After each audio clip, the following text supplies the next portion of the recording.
everyone, in today's tutorial I'm going to show you a really simple way to create your own fog in Photoshop. Everyone should have a background like this, and I'm just going to turn this on so you can see.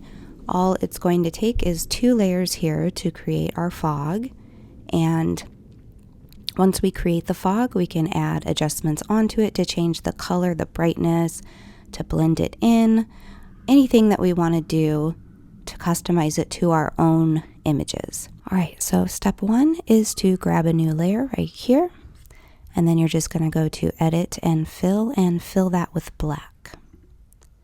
And then you'll go to Filter, Render, and Clouds. These clouds here are okay, but they're a bit too small for fog, so we need to make them larger. So you're going to do Control or Command T, and you can adjust the size here. I think maybe I'll just go to about 600. You can see how much more like fog that looks.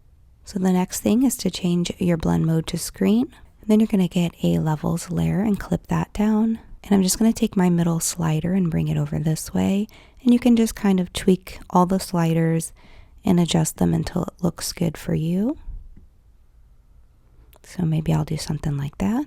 And then I'm just going to come back to the fog and I'm going to lower the fill a little. Maybe like that. And one thing to keep in mind is you can leave it like this, or if maybe you only want the fog on the bottom, then you can just put a layer mask on this, invert it, and just brush the fog only where you want it. Alright, so then the last thing we'll do is that color balance layer. And again, there's a million different ways you can do it. So color balance will work, hue saturation will work, selective color, even levels and curves will work.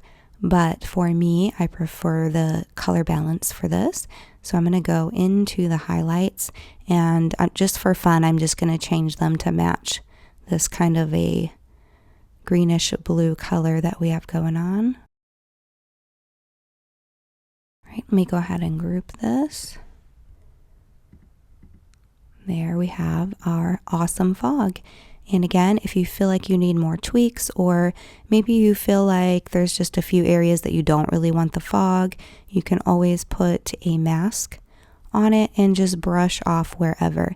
And if you have one of my fog brushes, which you guys all should have, that will work really well for this if you want to use that to erase some of it to keep sort of that wispy texture in there.